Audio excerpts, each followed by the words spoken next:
Salve, povo! Eu sou Sidney Piesco e estou aqui para mais um podcast do Ibra, o nosso Ibra Talks. O Ibra Talks não tem somente o canal do Ibra Talks, também tem o Cortes do Ibra Talks. Então lembre-se, o que a gente tem que fazer? A gente tem que dar o peteleco no positivo, para dar o peteleco no positivo, primeiro tem que se inscrever, não pode esquecer disso. Depois ativar o sininho e colocar todas as notificações. E depois que você fizer tudo isso, compartilha. Hoje a gente tem uma pessoa muito especial aqui para bater um papo muito legal. O nome dela é Lela Monteiro e ela é psicanalista e sexóloga. Isso, muito obrigada pelo convite, né? Agradeço a vocês e a essa casa, né? Parabéns pela iniciativa, não só do podcast, mas de toda a empreitada. É uma honra estar com vocês. Ah, bacana. E quem está aqui comigo hoje é o Misael Fará. Tem uma notícia triste para vocês. O Misael está deixando a gente, mas é para fazer um voo muito maior, né? Está indo para os Estados Unidos, né? Por causa da MBA dele. Parabéns. Né? Legal, mas é uma pena pra gente, mas a gente fica feliz, né? Mas ele ainda vai participar de outros podcasts aqui com a gente. Quando voltar, também vai participar, né? Isso aí. E vamos falar do nosso patrocinador. Nosso patrocinador é a Editora Vilese. A Editora Vilese tem diversos livros de autoajuda, livros de ficção, livro científico do Ibra. Adivinha quem que editou? A Editora Vilese. E a gente encontra a Editora Vilese aonde, Misael? Nós temos 2 lugares, pessoal. O primeiro deles é no nosso site, então é www.ibravet.com.br/loja do Ibra. E, claro, na Amazon.com. Vocês conseguem achar todo o nosso acervo lá. Inclusive, na Amazon.com, vocês encontram também os e-books, os meus livros. Os livros de ficção estão todos lá também. E os livros físicos vocês encontram tanto na loja do Ibra quanto na Amazon. Mas vamos para o nosso papo aqui. Vamos começar já direto. Sexóloga. O que é ser sexóloga? Olha que importante, né? Porque a pergunta sua é o que é ser sexóloga. Vamos falar vou falar o que é ser sexóloga na sequência, mas falando da formação, né? O que é uma formação de sexologia. Eu tenho uma formação de sexologia clínica, dentre várias formações. Um sexólogo, ele vai estudar a sexualidade humana. Por isso que eu sempre gosto de falar, além de sexóloga, eu sou psicanalista, porque a gente tem uma base mais profunda, né? Eu sou psicoterapeuta também, mas sexólogo a gente vai trazendo um funil onde nós vamos estudar as questões das disfunções sexuais, dos relacionamentos, das questões afetivo e sexuais, não só sexuais. Quando a gente traz a sexualidade humana, a gente esbarra um pouquinho até em algumas parafilias, que nós vamos falar da zoofilia, né? Então, assim, é uma parafilia, não é um fetiche, que é a pessoa que tem desejo por ter relações com animais, ou colocam animais até dentro desse contexto. Isso é crime, né, no Brasil. Mas a gente acolhe essas pessoas, né? Um sexólogo, assim como qualquer psicoterapeuta, não julga. Então, se a pessoa tem uma questão do relacionamento ou individual, ou uma disfunção, ou uma dificuldade, inclusive, está dentro das normas de uma conduta, né? A pessoa que tem uma questão zoofílica, ela não está enquadrada dentro de um convívio social saudável. Sim. E a sexologia é o lugar onde a gente atende e com, né, muitas técnicas aí, a gente busca solucionar o que está angustiando, o que está sofrendo e o que está forma, né, de normas sociais. São especialidades diferentes, é isso, né? São especialidades diferentes. A sexologia é uma formação de 3 anos, que qualquer pessoa com nível superior pode fazer, né, não só da área médica ou da área da saúde.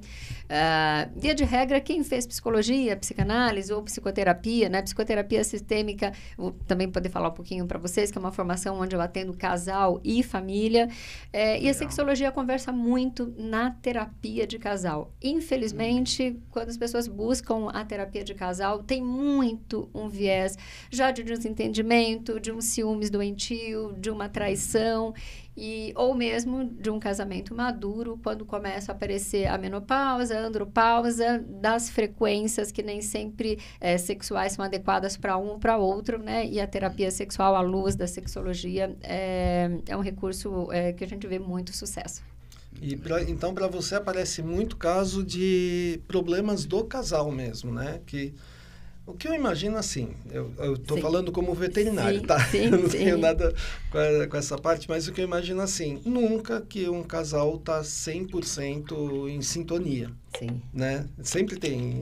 E um tem que entender o outro, né? Perfeito. E aí que vem o problema, quando um não entende o outro. Eu estou falando besteira? Não, está falando certíssimo. Quando um não entende o outro, quando essa comunicação, ela deixa de ser assertiva, né, amorosa e julgadora, né? Infelizmente, muita gente vem para terapia de casal para colocar o dedo no outro. Olha, não funciona porque ele ou porque ela... Apontar os defeitos, né? E a terapia te mostra que é o contrário, né? Aquilo só te incomoda porque está batendo nas suas sombras. E falando como veterinário, o que a gente vê também na terapia de casal hoje em dia são a guarda compartilhada com os pets, que é uma grande dificuldade à prática, né? Então, na teoria seria muito fácil, assim como, né, nem sempre é fácil, como os filhos, né, os pets, às vezes o que acontece é quando essa relação já entrou num segundo tempo, então o casal separou, fez a guarda e aí arrumou outro par de um lado ou de outro. E aí tem outros pets que não se entendem com aquele ou que o outro parceiro não gosta do pet. Na terapia de casal ou de família, às vezes eu falo, pode trazer o pet. Porque às vezes o pet também está angustiado, está precisando. E é muito interessante que a gente vê quando vai de um lado lado do outro, ou quando começa o casal a ficar equilibrado, já fica no meio, já pula no colo. E para a terapia online, que eu atendo também, eu falo que tem um fator que são os gatos. Você abrir uma tela para ter terapia online, o gato ele vai se apresentar, é impressionante. É impressionante. Ele vem, ele passa, quando você não fala bom dia, boa tarde, boa noite, ele vai ficar quase derrubando o celular ou o computador. Até em aula isso acontece. Em aula acontece. A gente vê direto, às vezes a professora que fala de felinos e tal, ela tá dando aula, de repente o gato vem, pula, assim, ele chama atenção de alguma forma. Isso é muito curioso. E eu atendo um casal, essa é outra história também sensacional, né? Às vezes como veterinário, o casal põe a videochamada na televisão e senta ali no sofá para fazer online. O cachorro sabe, ele vem e ele senta e às vezes presta mais atenção do que os donos. Às vezes não vai buscar uma água, o cachorro não sai. Fica lá, vidrado, né? Fica lá, eu falo, olha, é uma terapia em família, não é? Né? É sem família. Veio uma advogada aqui, o Duca vai me ajudar com o nome, porque a minha memória é terrível, que ela faz a guarda compartilhada, ela trabalha essa parte, o Duca vai falar. Gabriela Erlich. Isso.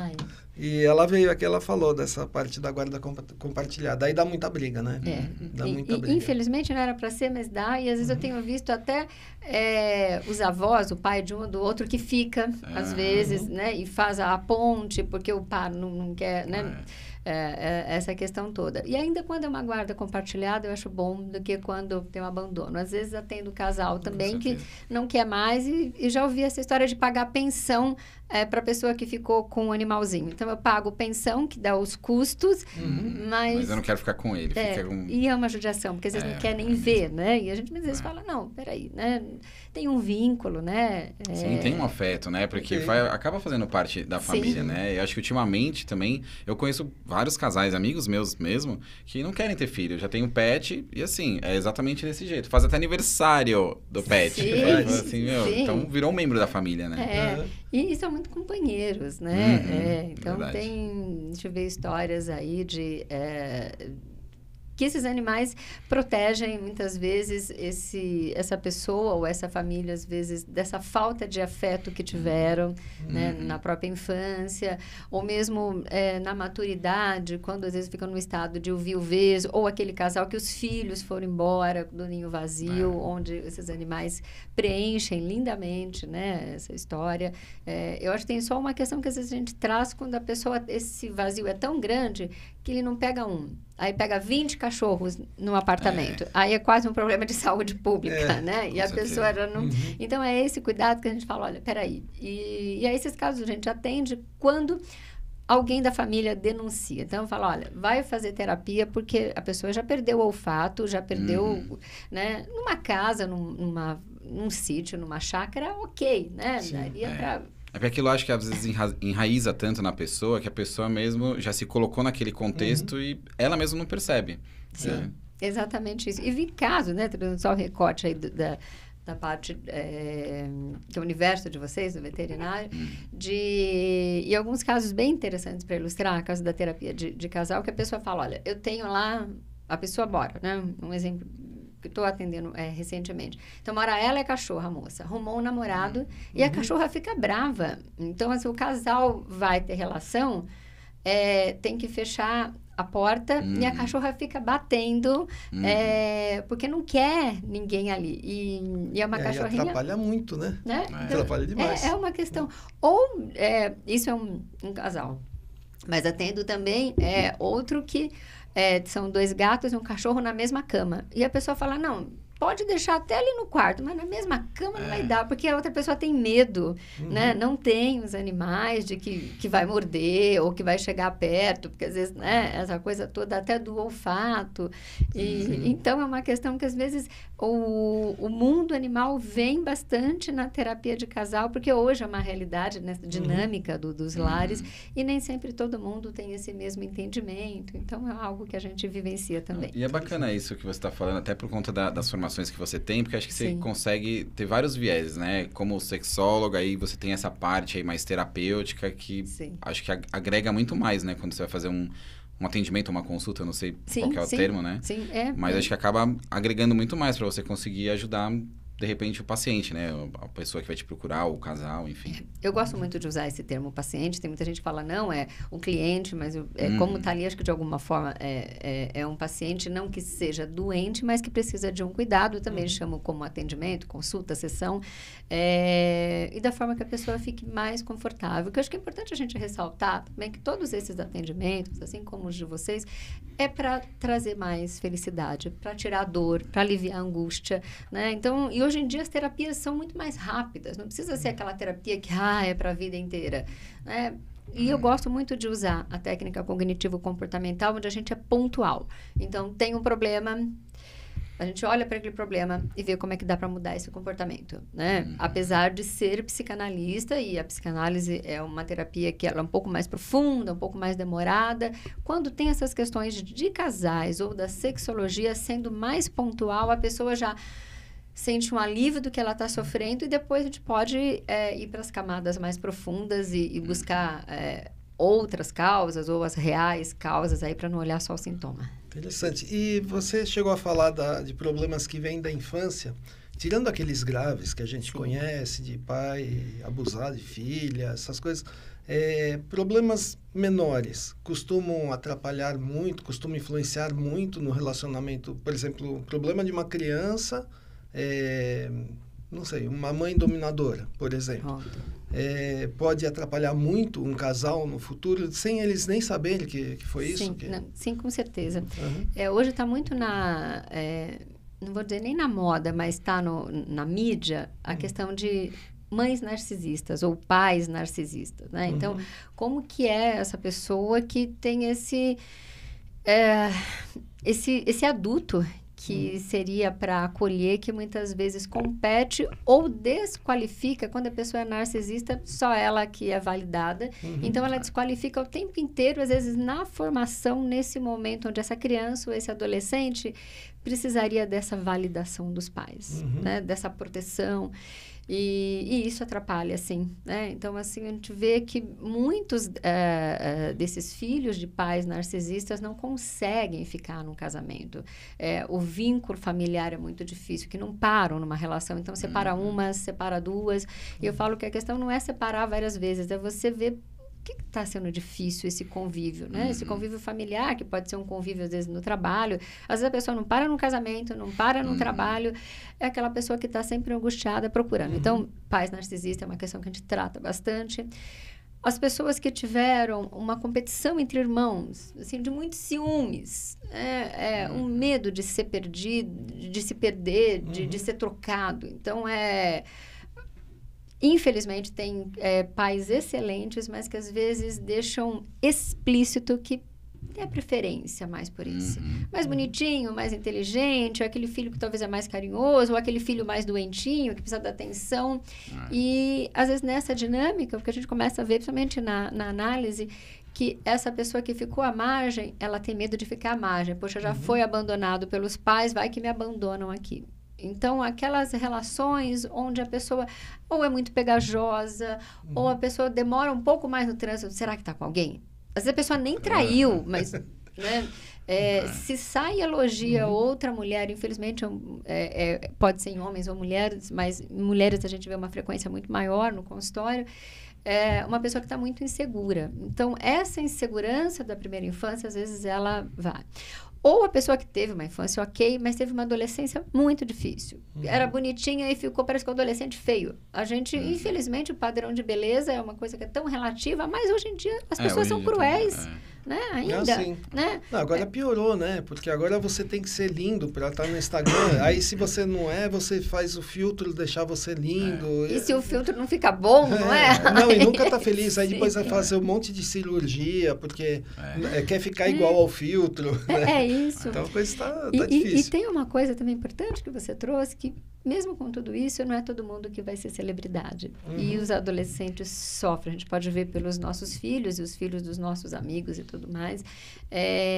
Eu tenho só um menino, que acho que ainda sofre menos, mas eu vejo que de pacientes ou de amigos que têm meninas sofrem muito porque não é só estar linda, é ter 1000 curtidores, né? Sim. Comentários e tá ali. E a rede social, ela tem um lado bom, mas ela tem um lado muito perverso e um lado de um mundo fantasioso, né? A pessoa... eu sempre brinco que eu adoraria morar no Instagram. Não tem lugar mais legal de morar que é o Instagram, né? Porque todo mundo é feliz, todo mundo é rico, todo mundo tá sempre na praia tirando foto do pé, né?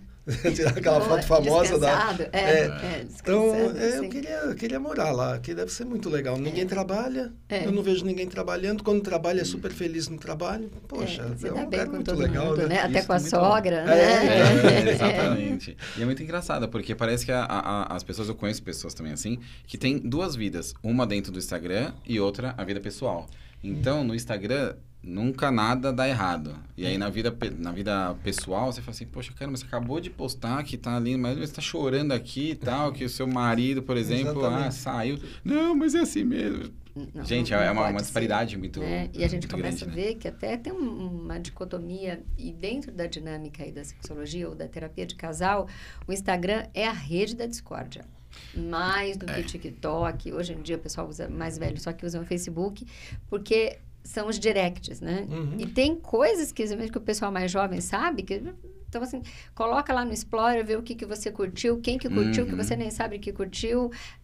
Aí o filho, ou a rede aberta, ou qualquer pessoa que está lá, um sobrinho, vê que alguém entrou, mas... Então... fica muito rápido o acesso e fácil, né? Então precisa ter, eu acho que um cuidado e talvez até uma etiqueta social. E o que eu escuto também dos casais dizendo que chega em casa... ou vai para frente da televisão, ou vai para a cama, cada um no seu celular. E fica aquelas mensagenzinhas idiotas que não levam a lugar nenhum, mas que passa meia hora, 1 hora, aí vira do lado e dorme. Então, aquela coisa desse momento que poderia ter para conversar, para dar um beijinho, para estarem juntos, o celular toma conta e... infelizmente, esse lugar que parece oculto, que ninguém vai ver, alguém está vindo, primeiro Instagram, depois o WhatsApp, é a conversinha. Troca uma mensagem aqui, uma mensagem ali, e às vezes o par pega a mensagem, companheiro ou a companheira, às vezes tem alguma coisa grave, e às vezes vamos dizer, uma conversa besta, mas que leva para uma interpretação errada, ou um flerte, ou uma história. Então, se a gente pudesse e deixar esse combinado entre todos os casais, olha, a gente conversa pessoalmente, no celular é um lugar para recado, a rede social deveria ser para um outro fim, não para buscar pessoas, a menos que a pessoa esteja sozinha. Então, a pessoa está lá solteira, procurando, não quer usar os aplicativos de relacionamento, o Instagram é ótimo para isso. Então, tá lá sozinho, põe fotos bonitas, marca os encontros, conversa ali com toda a segurança e cuidado. Mas se a pessoa tá no relacionamento, tem que ter muito cuidado, porque o algoritmo vê, poxa, você curtiu essa foto aqui, ele vai mandar mais daquela. Vai mandar mais daquela, Isso é verdade. É verdade. E aí o algoritmo, né, nesse caso aí, pode até gerar talvez um rompimento de casal, alguma coisa do tipo, né? Muitos. E eu falo que a primeira defesa do ser humano é o doutor Nego. Não sei, não vi, não fiz, né? Doutor Nego é bom. E depois, né, a pessoa fala, não fez, mas eu printei. Tá lá, tá aqui. Abre o seu celular. E aí, não, mas celular é uma coisa pessoal, não vou... E aí começa a discussão. Eu acho que a primeira coisa que... Eu nunca pego... Eu sei a senha do celular da minha esposa, eu nunca abro. E ela sabe do meu, também nunca abre. Acho que não abre, né? Não abre. É mais fácil eu abrir o dela do que ela abrir o meu. Porque assim, eu acho que a primeira coisa, se eu coloco uma senha e não falo para ela, tem alguma coisa errada. Tem alguma coisa errada. Né? Então, ela tem a minha senha, eu tenho a dela, e não tem problema. Agora, uma outra pergunta, fugindo um pouquinho.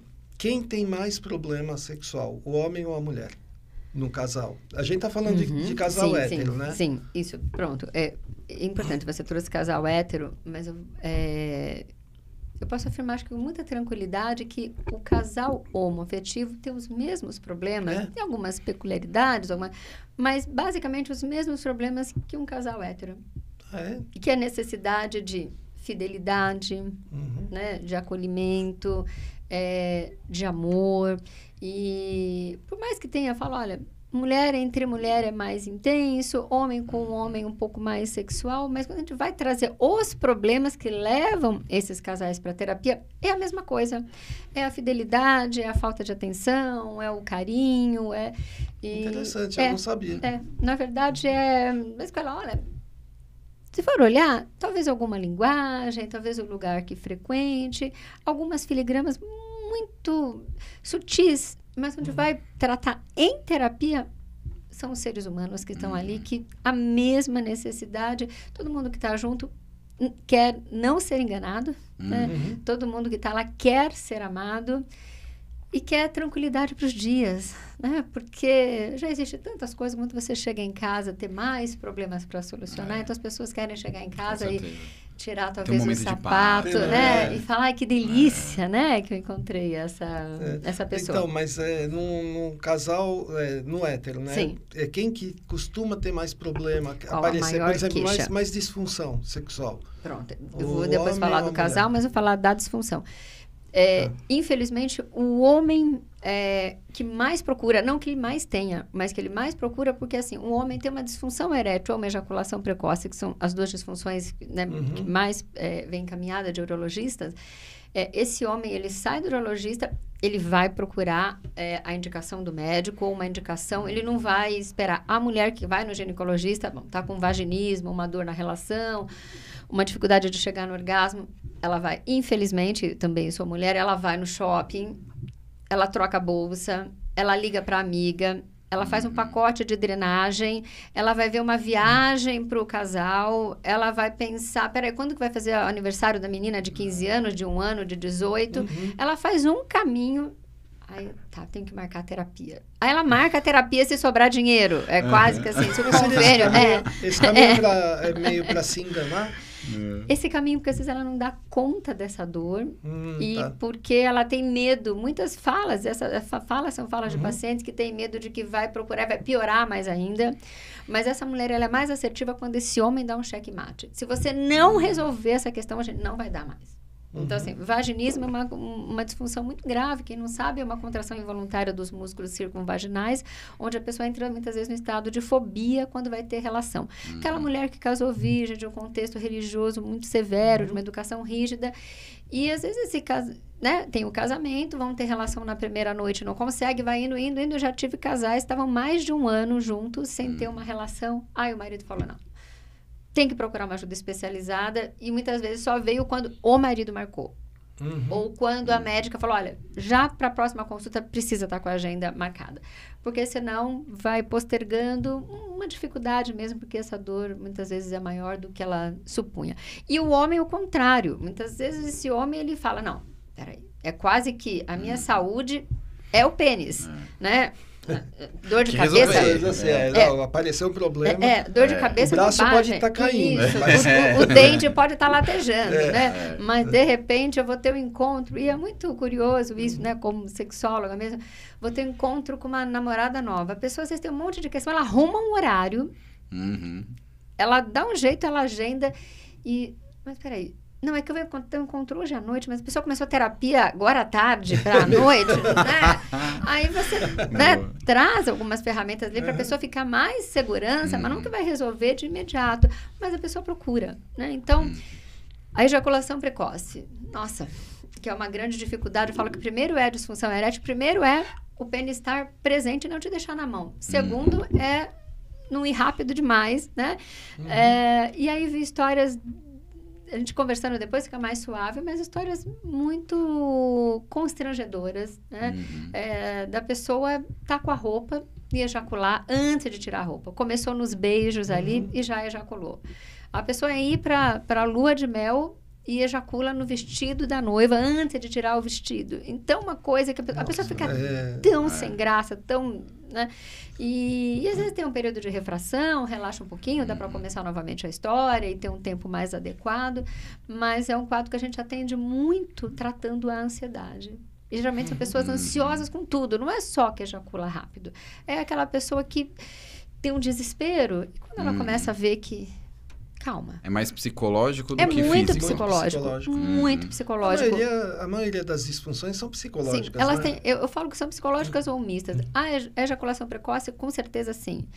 Mas tem algumas medicações que também levam a isso. Tanto ejaculação precoce e ejaculação prolongada. Tenho visto, ultimamente, muitas pessoas com ejaculação retardada ou prolongada, não conseguindo ejacular, por uso de muitos psicotrópicos ou de outras drogas combinadas e de álcool, enfim, e de uma saúde não adequada. Agora, a disfunção erétil, a gente precisa chamar um pouco mais de atenção. Esse homem que tem uma diabetes descompensada, esse homem que fuma demais, não só o cigarro, mas até cigarro eletrônico, narguilé e todos os tabacos, né, muitas vezes essa pessoa que é cardiopata e que não percebe, que a gente vê o primeiro sinal na disfunção erétil, fala, vai dar uma olhada, e às vezes tem algumas histórias aí entrelaçadas. Se por um lado a ejaculação precoce é de um homem ansioso, a disfunção erétil é de um homem muito inseguro. É aquela pessoa que ela programa quase que um ano para ter aquele encontro. Quando acontece, paquera a vizinha por anos. Quando acontece o encontro, no dia ele já começa a ter um ataque cardíaco só de pensar que vai tomar banho para ter o encontro. E muitas vezes... Imagina a decepção do cara, né? Fica aguardando tanto tempo, aí na hora depois ele pensando, ele deve pensar, caramba, mas era tão fácil, né? Mas é o famoso, deixa rolar, né? Mas deixa na hora, acho que a ansiedade é tão alta, né? É muito alto o julgamento, muita cobrança, né? E eu costumo falar de uma forma muito simples, para quem está em casa entender, que a gente tem outros receptores aí que atrapalham nesse momento para o homem ficar relaxado, né? E inclusive para ter essa fuga venosa. Para manter esse pênis ereto, para não ter uma disfunção erétil, esse coração precisa estar tranquilo e a mente também. Porque se eu tô lá nervoso, o coração tá falando, olha, manda sangue para cá, tira de onde tá, porque a gente tem que continuar funcionando. E a mente também. Peraí, precisamos ter aqui tudo que a gente precisa para uma solução rápida, né? Se eu preciso sair correndo, eu preciso também ter uma estratégia para a gente não morrer aqui, né? Então, se eu penso demais, eu desconecto. É quase que eu roubasse esse sangue ali, né? Onde tem essa fuga venosa. Peraí, eu preciso pensar como é que a gente vai fazer. E se eu fico também apavorado, o coração fala. Então, infelizmente, para o homem esteja um pouquinho mais presente, baixa as barreiras, resistência, acredita em você, né? Sabe que tudo que você tem tá aí dentro, né? Fica tranquilo. Começa num beijinho despretensioso. Mas tem algumas situações que eu vejo que esses homens trazem no consultório, dizendo que tem, principalmente esse homem que está numa balada, que depois dessa balada quer ir para os finalmente. Hoje em dia está muito essa coisa de posso tocar onde eu quero, e tem muitas mulheres que vão tocar. E esse homem fica muito frustrado. E a mulher acha que ele não tem desejo. Como é que não está ereto só de me beijar ou de me tocar? E esse homem está fazendo um esforço absurdo para tentar ficar tranquilo e conseguir uma ereção. Então, assim, eu acho que tem um cuidado. Eu falo muito com esses homens. Observa o que você está buscando. Se é na balada, se já tem essa questão, cuidado com o álcool. Cuidado com o que você está tomando. E por isso que muitos rapazes usam já os dilatadores, né? Os azuizinhos aí, esses remédios todos masculinos na balada, para que funcione e não seja decepcionado ou julgado, desqualificado. Cria dependência psicológica, não cria? Sem dúvida. Não vai mais conseguir nada sem o azulzinho. Isso. E tem alguns rapazes hoje em dia que, assim, usam testosterona muito indiscriminadamente, inclusive a animal, né? Do uso veterinário aí, conseguem, infelizmente, mas testosterona vende na farmácia humana, vende sem receita. Não sei se você sabe. Então, estão vendendo sem receita. Que é um absurdo, né? Mas o pessoal começa a usar toda essa bomba para ficar mais forte e achando que usando tudo isso vai tratar a disfunção erétil, não vai tratar, vai aumentar só o desejo, mas muitas vezes não vai ter, porque tem essa questão emocional, e muitos começam a tomar, tem vários no mercado, tipo como a Tadalafila e vários outros aí, de uso diário, onde essa pessoa começa a tomar por conta o uso diário, para manter essa ereção. Então, usa testo e usa a Tadala e outras coisas, mas enfim, a gente jamais recomenda qualquer tipo de medicação. A gente sempre fala que passe com o urologista, com um clínico. Sim, algo específico, né, para aquele indivíduo. Exatamente, ou às vezes até um acompanhamento com um psiquiatra por um tempo, e faça terapia em paralelo. Uma coisa não me substitui a outra, né? Para evitar tanto dano à saúde, né, física e psíquica. E talvez nisso as preliminares seriam essenciais? Fundamentais. Eu falo que um bom beijo na boca, ele é melhor do que qualquer dessas químicas aí, né? Um beijo com vontade, um beijo de entrega.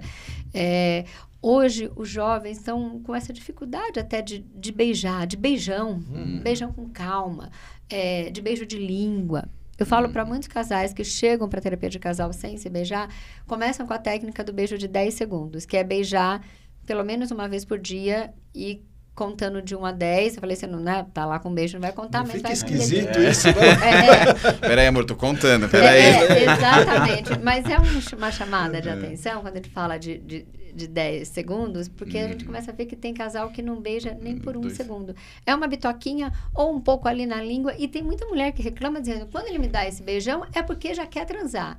E às vezes não, né? Às vezes até quer, mas vai se desconectando do beijo.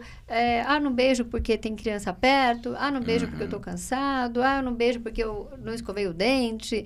E aí acaba não se beijando. Mas respondendo a sua pergunta, a preliminar é fundamental. Desde o beijo com vontade, né? Olho no olho, até os beijos íntimos. Importantíssimo. Uma coisa que eu li uma reportagem, eu não sei se está certo, né? Porque, assim, aquela história tá na internet, a chance de ser mentira é muito grande, né? Mas que essa geração mais nova, até os 20 e poucos anos, eles estão com muito... É uma geração que está tendo menos sexo e com muita dificuldade, principalmente os homens, estão com medo de chegar nas mulheres por causa de toda aquela história de não sei o quê, porque... assédio.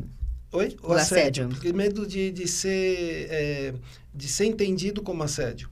Que é diferente você, por exemplo, você chegar numa menina, você conversar, quando eu era novo, eu chegava direto, ia conversar. Às vezes a menina fazia aquela história de fingir que não tá afim, aí você conversa um pouco mais. Agora, se ela fingir que não tá afim, você não sabe se ela não tá afim mesmo. Aí, se você insistir, aí é assédio. Pronto. Então, eles estão com medo. Tá acontecendo isso mesmo? Tá acontecendo com muita frequência. Mas eu falo que você já definiu bem, Cidinha, que é assim, eu falo, a diferença de uma paquera com assédio é quando tem uma insistência e o outro não corresponde.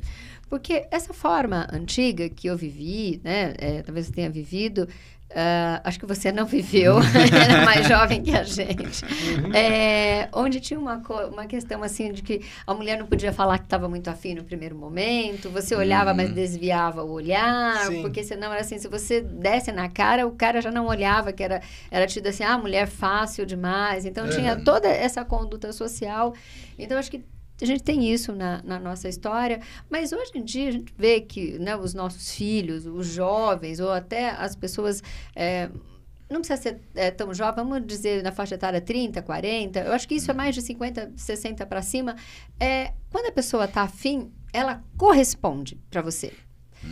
Ela olha de novo, você dá uma olhada de lado, você vê, ela olhou outra vez. Agora, quando você está encarando, somente numa balada, e a pessoa não está olhando, é um assédio. Né? Então, não teve a menor correspondência, você está insistindo. Ou, às vezes, a pessoa fala até de perseguindo. A pessoa vai no banheiro, a pessoa está indo até a porta do banheiro e está olhando. Na cara, né? Mas tem algumas pessoas que não percebem porque estão alcoolizadas e nem percebem que tiveram essa situação, porque no dia a dia não teria. Então, às vezes, aquela pessoa até tímida, que não tem muita coragem, bebeu um pouquinho ali, já daí o amigo solta, fala, você fez isso? Não é possível que eu fiz. Então, e às vezes fica marcado porque o mundo ainda é muito pequeno. Aquele grupo de amigos, né, vão naquela mesma balada. Então, o cuidado que eu falo do jovem, que às vezes ele fala, eu estou muito inseguro. Mas como é que você está conseguindo se comportar? Né? E eu acho que uma etiqueta social ainda olha, espera o outro olhar. Se ele não olhou, o outro vai olhar. Às vezes os amigos apresentando, perguntando para a pessoa. Tem muito jovem que tem dificuldade, que não sabe o que vai falar. Mas eu vou chegar na menina, o que eu vou falar? Pergunta sobre ela, né? Do que gosta. Tem um problema aí, que eles estão lendo pouco, muito pouco, e ficando muito no TikTok, que não traz nada, não te ensina a falar. Então, eles chegam, vai chegar, por exemplo, um menino de 15 anos, por exemplo, ele vai conversar com uma menina, ele vai falar de jogo. Sim, os games, vai falar de game. E a menina não está ligada em game, a maioria não está ligada, né? Isso. Então não tem papo, não tem muito papo. E assim, ele não sabe como introduzir uma conversa, porque ele não assiste filme, né? Não assiste mais, no máximo, uma série, assiste, mas assim, difícil. Eu vejo, eu tenho filhos novos, tal, a gente vê por aí, né? E aí tem dificuldade. A gente assistia filme, a gente conversava o tempo todo na rua, com os amigos. Não ficava no celular, né? Com os mais velhos. Então, a gente sabia o que falar. Né? Até uma coisa importante que você falou, né? Que a menina não podia falar de cara, né? Que estava afim. Eu sou da época que pedi em namoro. Sim. Né? E tinha que esperar autorizar, não é que você aceitava de cara. Não, era assim. Você chegava na menina e pedia ela em namoro. Se ela falasse não, dançou, perdeu, tá? Agora, se ela falasse, posso pensar, ganhou. Ela vai te responder. Tá na minha. No dia seguinte, ela ia responder que sim. Ela não podia responder sim na hora. Se ela falava, posso pensar, beleza. Já consegui, tô feliz. Agora, se falasse não, abaixa a cabeça, vai embora. Aí sim, aí não, era não. Não tinha. Mas acho que vai muito com o que vocês falaram, né? Principalmente o Sidney. Hoje, acho que tá tudo tão digital, tão virtual, que as pessoas não têm esse tipo de contato.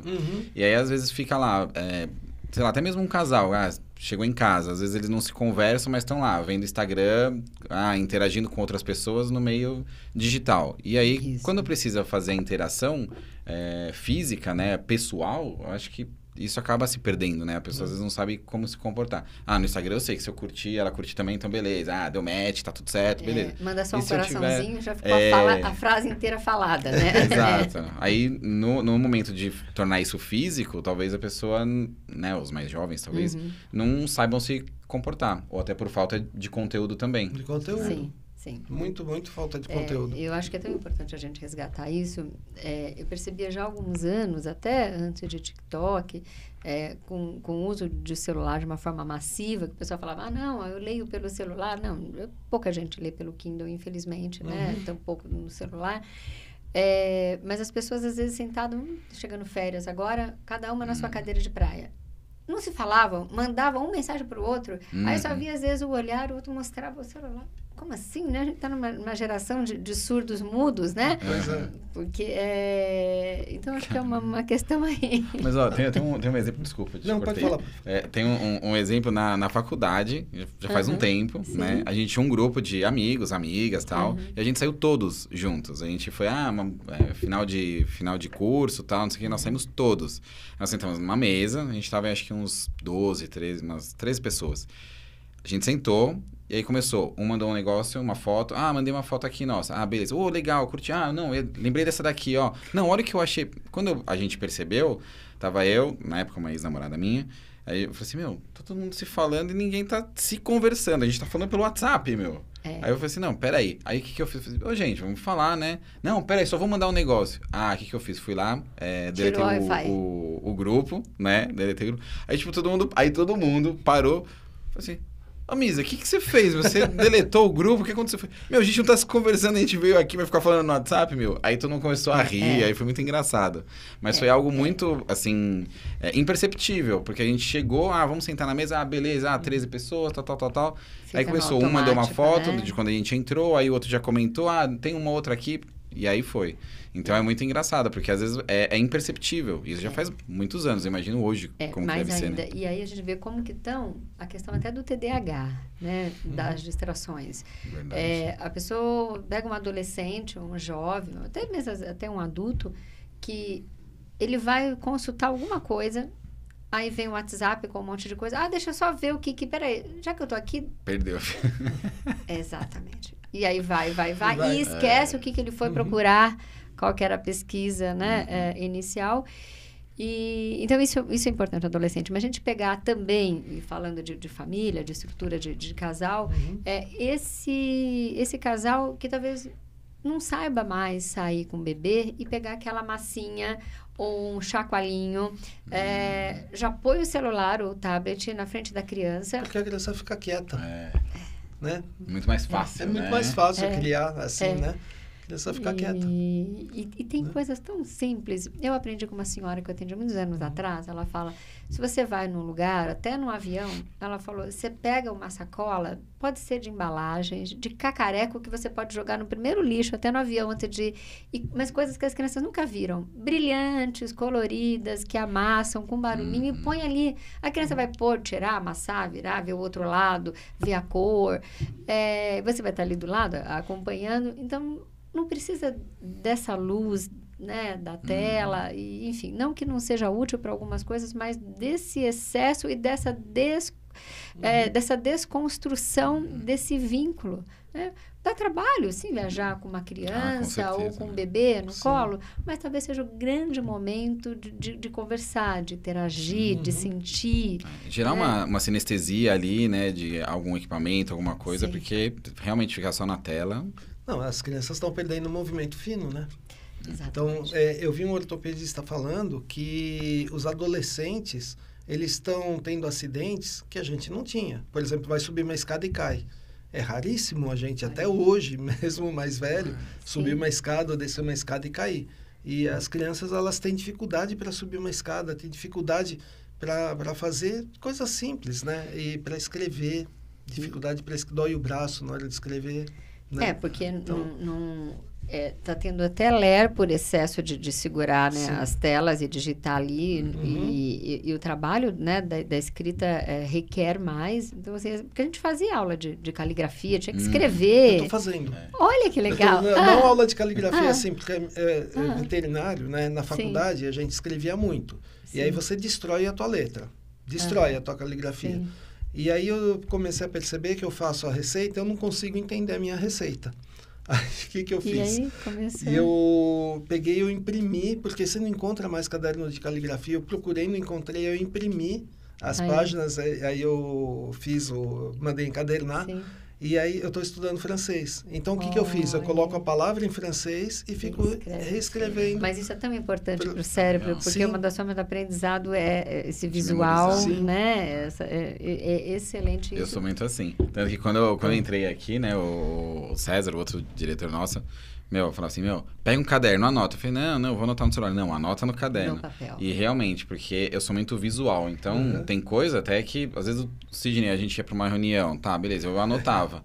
Depois a gente esquecia, porque a minha memória não é tão boa, a dele também não. Sim. Então, eu falei, não, eu tenho anotado aí, aqui, ó, lembrei. Então, eu preciso disso, porque senão não memoriza. Antes dele anotar, a gente chegou a fazer uma reunião em 3. Em 3. Aí a gente discutiu um monte de coisa. Ninguém sabe até hoje o que a gente discutiu. Até hoje. Olha, porque, assim, os 3... Fazer uma regressão, uma hipnose pra ver por que vocês se desdobraram.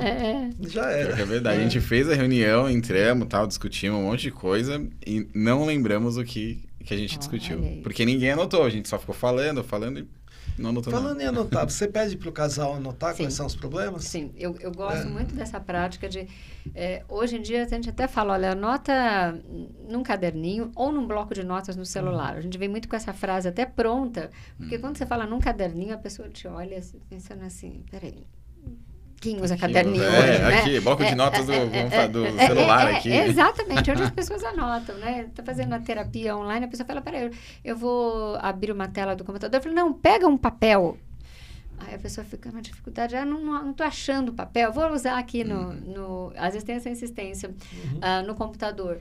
Mas depois eu falo, olha, então, depois, como exercício, eu gosto muito de passar uma tarefa de casa, pega um papel, qualquer um, nem se for para ir numa papelaria comprar sulfite e você fazer alguns exercícios da escrita mesmo, né?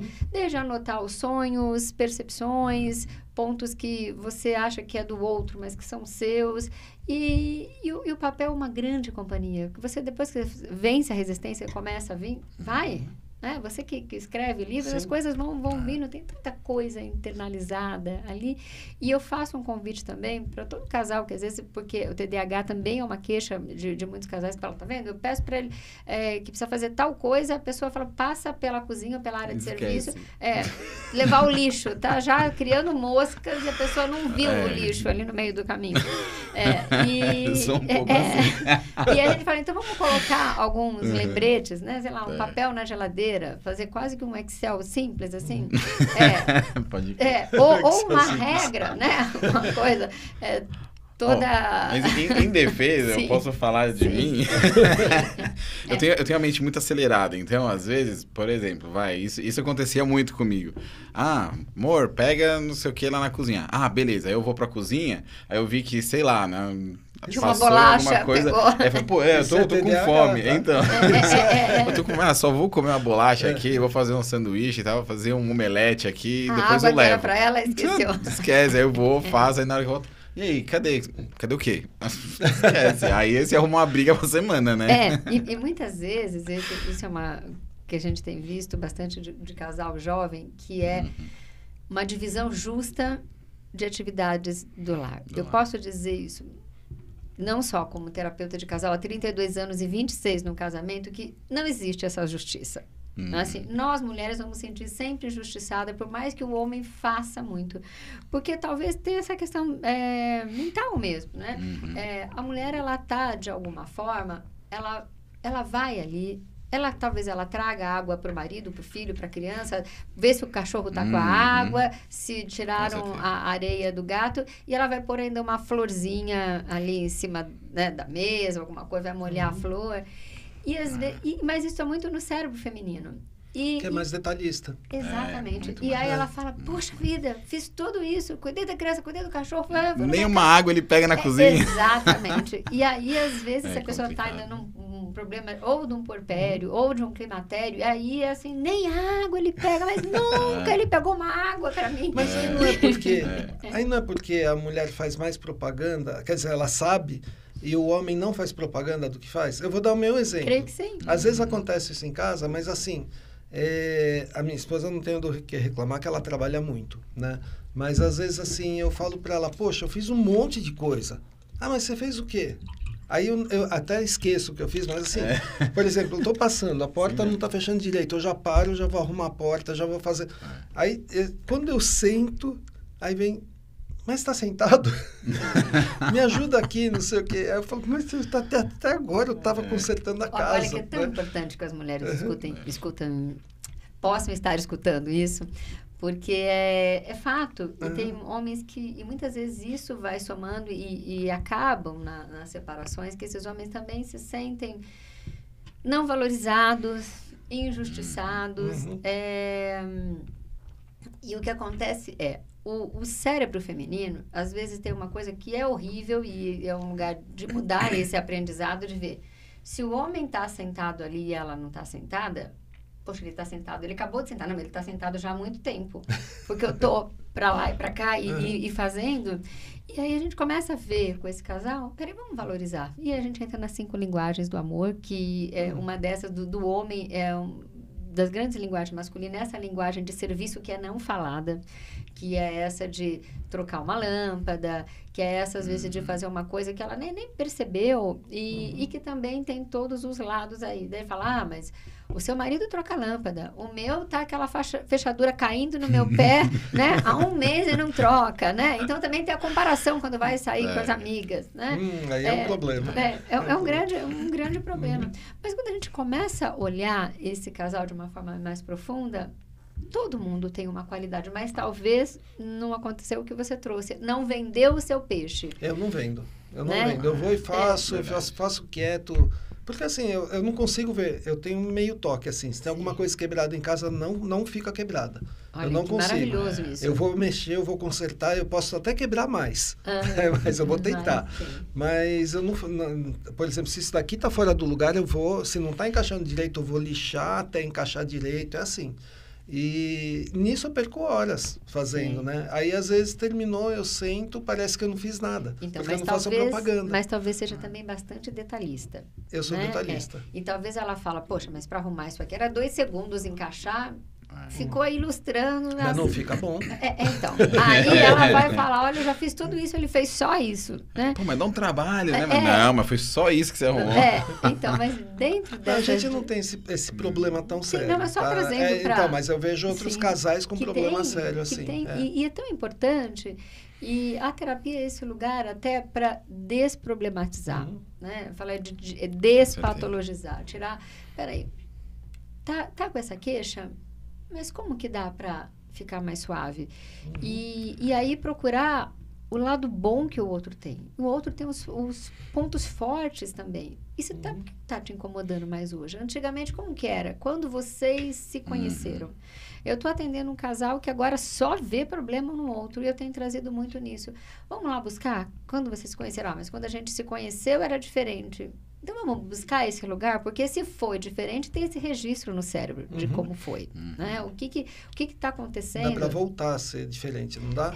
Dá para voltar, porque é a mesma essência, a mesma personalidade, as mesmas características psíquicas, inclusive, ali. Não é que, de repente, a pessoa teve eu falo que para ter mudanças psíquicas ou neurológicas, a pessoa tem que ter um trauma craniano, e ninguém quer ter, né? Então, a pessoa fala, mas eu não esqueço. Eu falo, não, não vai esquecer, porque a gente só tem uma amnésia com o TCE. Então, não bateu a cabeça forte, não teve uma lesão neurológica, que bom, a gente vai ressignificar, não é que vai esquecer, ressignificar é você lembrar aquele fato como se ele tivesse sido há um tempo, né? Igual quando a gente sofre um corte.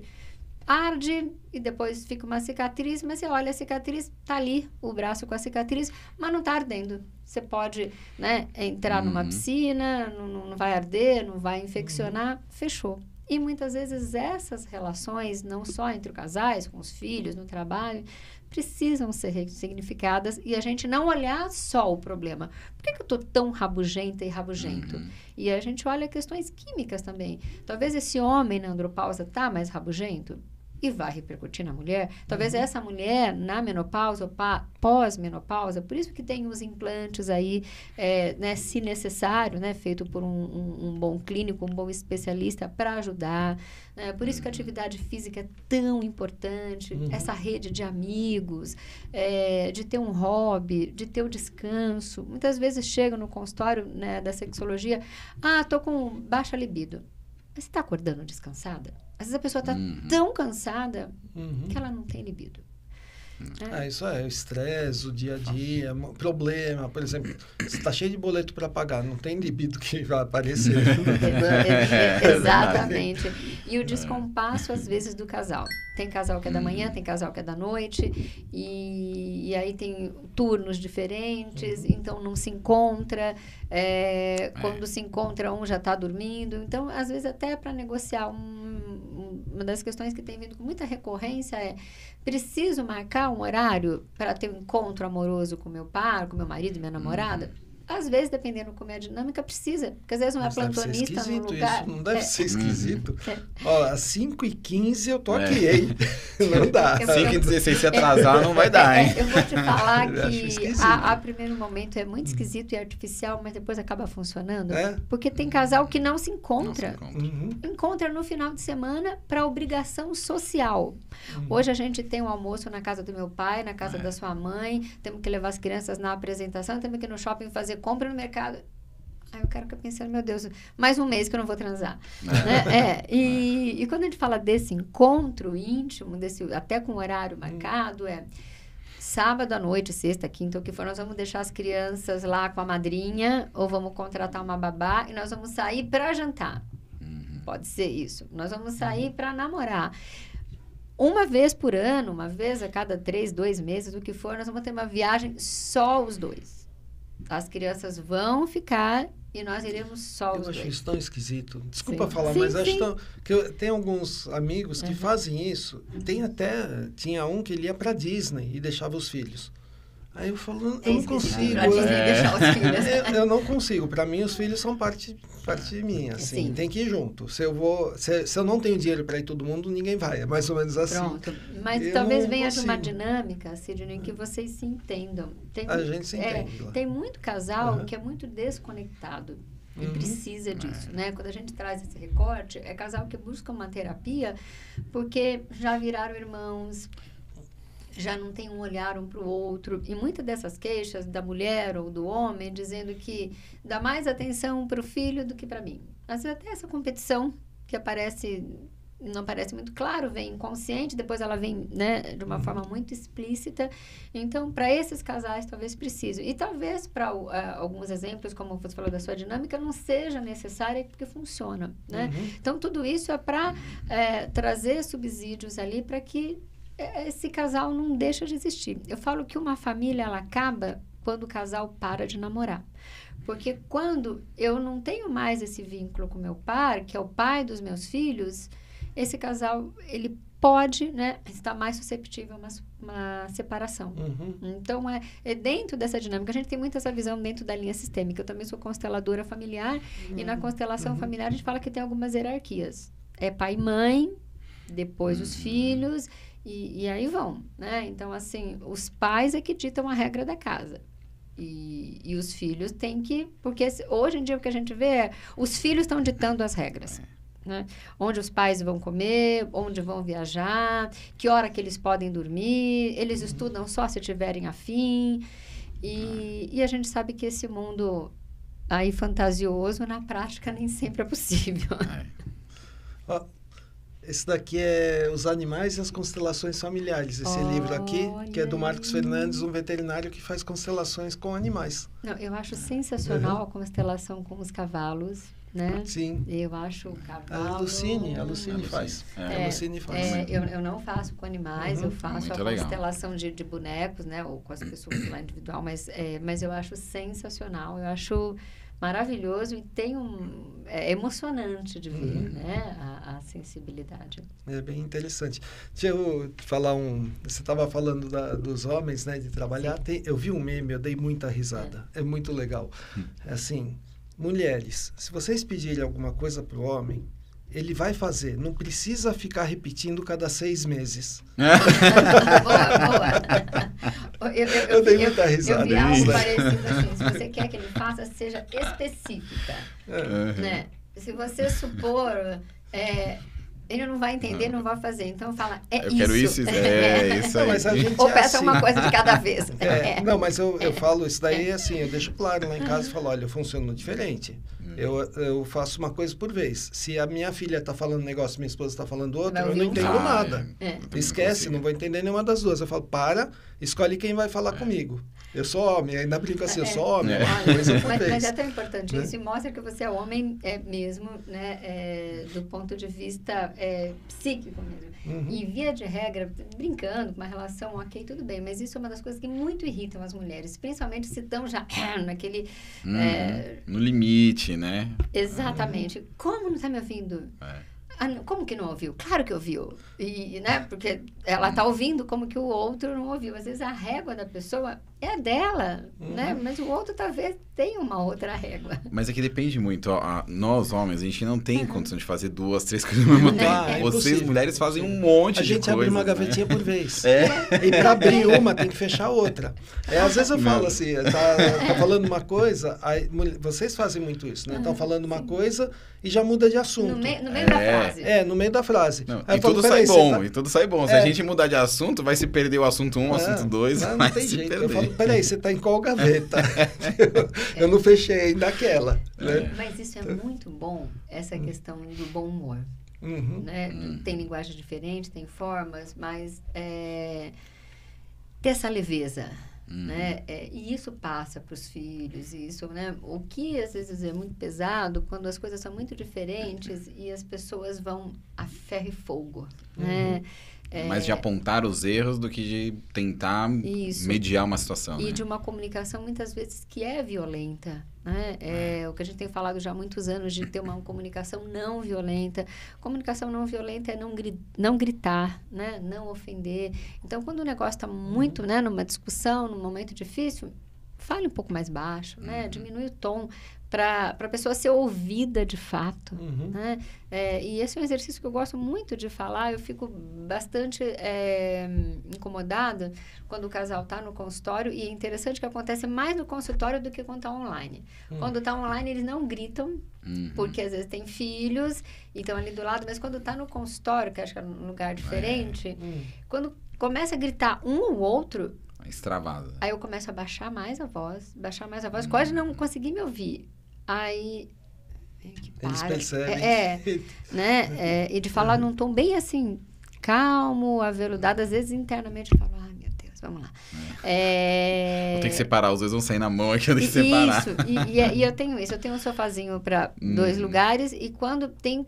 Dá pra ver quando o casal já senta junto e tem 2 poltronas, fala, vocês podem sentar aqui, ou pode sentar um aqui, um ali. Quando um já senta aqui, o outro já senta ali, e às vezes a pessoa já chega e já põe a bolsa ou a pasta que é pro outro não sentar, você fala, então... Já entendi, aí você oferece uma água... O trabalho vai ser maior. Cancela os outros pacientes, porque esse aqui vai dar trabalho. Exatamente. E aparece muito pra você, homem que agride mulher... Eu não atendo esse tipo, mas quando aparece, eu já falo, eu vou encaminhar. Aí você encaminha. Todo caso que tem uma história de violência física ou de uma questão sexual, por exemplo, assim, já atendi pedofilia, hoje não atendo mais, ou até de uma psicopatia mais grave, uma psicose, eu falo, olha, tem que ser encaminhado para um centro com várias pessoas para ter uma retaguarda e para ter uma segurança, inclusive, de quem está atendendo. Mas já atendi casais violentos e uma das coisas, quando começa a conversar, eu falo, olha, vou encaminhar. Eu também não acredito que esse homem que já bateu e que persiste, que tem essa violência, que ele vai reabilitar, vamos dizer assim, entre aspas, de uma forma tão... Eu acho que ele precisa de... De uma hora para outra vai mudar. Não. E o grande cuidado é ele não bater na pessoa ali na sua frente e até não bater no terapeuta. Porque às vezes a pessoa está tão furiosa e quando vem numa primeira entrevista, você não sabe se a pessoa é usuária de alguma droga ou de alguma outra química, né? Então, quando você começa a perceber, eu vejo, às vezes, o olho midriático, a pessoa que está crescendo demais, ou começa a falar no histórico, eu falo, olha, eu vou encaminhar... porque eu acho que lá vocês vão ter uma retaguarda, né, diferente, né? Então, eu tenho bastante esse cuidado. E essa é uma das causas que eu acho que foi para a violência física a separação indicada. Eu sou super a favor que os casamentos sejam restabelecidos, mas... não tem ele vai mudar. Não tem. Eu acho que não existe isso. Na verdade, o homem é muito difícil mudar. O homem, ele é daquele jeito, ele vai passar a vida inteira daquele jeito. Né? Então, eu vou até contar um caso, não vou falar de quem é. Sim. Uma mulher estava para casar com um cara, né? Aí ele entrou na casa da sogra e chutou o cachorro. E a sogra avisou que não era para casar, porque aquele cara não prestava, não sei o quê. Resumindo, ela apanhou a vida toda dele. Então, imagina essa história de apanhar a vida toda. Pois é. Mas é muito importante, eu não atendo esse casal, mas atendo essa mulher individualmente. Porque essa mulher, ela precisa de muita ajuda psicológica. Né? Essa mulher, ela está totalmente fragilizada, sem força emocional, com uma dependência emocional absurda até desse apanhar. É tão triste isso, mas é assim... falando, né, vocês como veterinários, o cachorro, infelizmente, se você passa a mão ou chuta, você está ali, né? Essa mulher é quase dessa mesma forma. Se ela leva um tapa, se ela recebe um carinho, o cara está ali, o cara não abandonou. Às vezes essa mulher é tão abandonada e muitas vezes esse homem que é violento que a abandona. E ela ainda procura esse cara que já foi embora, mesmo tendo apanhado a vida caso, toda. Tá? É muito triste isso, é muito triste. E aí a terapia é fundamental. Terapia, amigos, eu falo que uma atividade física, uma dança, um voluntariado, pegar um animalzinho, ser talvez voluntário numa ONG, né? Quando ela vê que o animal que apanhou, como que dá para... Né? Então, é um trabalho que não é só terapia, mas que é fundamental, sim. E eu acho que, nesse caso, uma separação bem feita em todos os sentidos, de ter uma retaguarda econômica, salvaguardar a questão aí dos filhos. E para essa mulher, nesse estado de violência, eu falo, arrume um motivo de viver, deixa um legado, faça a diferença no seu trabalho, né? Seja para ocupar a sua mente e trazer um lugar que aqueça o coração. Tem que reescrever essa história. É muito triste isso daí. E aí aparece muito, por exemplo, não precisa apanhar. Uma mulher que seja tão dependente do marido, por exemplo, o marido trabalha, ela não. Sim. Ela não quer mais estar com ele, mas ela fica por causa da dependência econômica. Eu vou te falar que isso é muito mais comum do que a gente imagina, ainda nos dias de hoje, mesmo a mulher trabalhando. Tem essa mulher que não trabalha em momento algum, tem essa mulher que trabalha, mas o dinheiro que ela recebe não dá para ela ter o padrão que ela tem com aquele companheiro. Então, ela se sujeita, às vezes, a situações que ela não dá mais conta emocional. Às vezes, vem essa mulher não para terapia de casal, vem para terapia individual, porque o casamento está tão desgastado que ela sabe que o marido tem uma amante e ela não pode separar. Ela quer separar, mas ela não pode separar. Não tem condição psíquica, não tem condição econômica. E como é que vão ficar os filhos? Eu vou tirar esse padrão. Então, ela faz vistas grossas. O marido fica com essa amante, muda de amante, com 2 amantes. E ela fica naquele lugar, mesmo às vezes trabalhando, porque tem esse nível social de viagem. A terapia ajuda demais a fazer romper, porque isso é uma doença mental, né?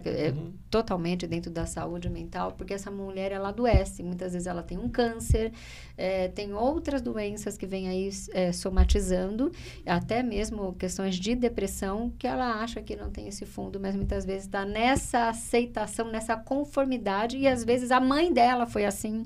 Às vezes ela já aprendeu a ser assim. Que homem é assim e que não dá para ser diferente. E às vezes, e a gente escuta histórias tão absurdas, às vezes elas falam assim, não, mas foi assim com a minha prima, é assim com a minha melhor amiga. Tipo, já tá acostumada, né? Então já faz parte da rotina. E aí fala assim, mas seu marido é tão bom, sai de vez em quando pra outra, faz de conta que você não viu. Mas se essa pessoa traz Olha isso. Mas você sabe na que terapia, isso... porque ela tá sofrendo. Então, né? mas isso é algo que eu ia perguntar lá atrás, que acabou fugindo. Mas isso também tem a ver com os relacionamentos abertos que hoje em dia a galera fala? Porque muitas mulheres, às vezes falam assim, não, beleza, eu vou ficar com ele hoje. Ah, mas eu namoro o fulano, mas e aí? Você tá com o cara, mas namora o outro? Ah, não, mas tudo bem, porque aí ele hoje é sexta, hoje ele sai com outras, então e amanhã ele tá comigo. Eu falei, não, mas e aí? Tá tudo bem, né? Nossa, não cabe aqui, ó. Não cabe. É impensável. O relacionamento aberto, eu vejo que a gente vê que funciona quando a pessoa é muito jovem, os dois, e já vem de uma nova geração onde socialmente está aceito. Não é só eu dar conta emocional, é o entorno onde eu estar, também está todo mundo... Então, está todo mundo aqui nessa vibe. Eu faço parte dessa trupe aqui, onde todos os meus amigos têm várias namoradas ou namorados, e hoje é dia terça, quarta, sexta, a gente sai com eles. Ok, então, de alguma forma, está protegido dentro dessa sociedade que funciona assim. Mas, via de regra, é muito difícil quando a pessoa já começa num relacionamento fechado, que é a maioria dos casos, então a gente tem que entender isso, que muito se fala e parece que está todo mundo no relacionamento aberto. O percentual é muito pequeno de relacionamento aberto e de isso, de fato, dar certo para aquela pessoa. Às vezes a pessoa vem no consultório, eu tenho um caso desse aí, eu tenho um caso que a mulher quis um relacionamento aberto, bem jovem os dois, na faixa de uns 30 anos, e ele veio para terapia porque ele ama essa mulher e só para namorar com ela precisava ser um relacionamento aberto. E ele não aceita, mas ele não quer deixar de ficar com ela. Então, é um grande sofrimento. Muito sofrimento isso daí, pelo amor de Deus. Porque, Deus. então, ele fica assim, na sexta ela vai sair com outro, aí ele fica no outro dia, no sábado. Será que eu pergunto? Com quem ela foi? Como é que foi? Que horas que ela chegou? E fica olhando, né? Tá online, desligou online. Será que foi até muito tarde? Então, é uma das coisas que não funciona. Então, a pessoa coloca lá, né, na rede social, relação não monogâmica. Nem sempre, emocionalmente, a pessoa dá conta. Às vezes, racionalmente, lendo que é relacionamento poliamorosos e não monogamia, para não ter ciúmes, não ter essa coisa do controle. É uma coisa, a teoria, a definição. Agora, dentro do contexto que cada um tem de todo o seu aparato psíquico e emocional, o quanto você dá conta. E o quanto também, onde você mora, como é que você chega hoje com o porteiro, você está com o João, amanhã com a Maria, aí sobe 2, aí você dorme fora, e amanhã outro dia, né? Então, o quanto que também se dá isso. Por mais que se fale, hoje cada um, ninguém tem nada a ver com a vida de todo mundo, mais ou menos. Até a página 1, ok. Na página 2, sim, o porteiro vai olhar para você torto. Sem dúvida. Né? E até para a pessoa, acho que administrar isso mentalmente, né?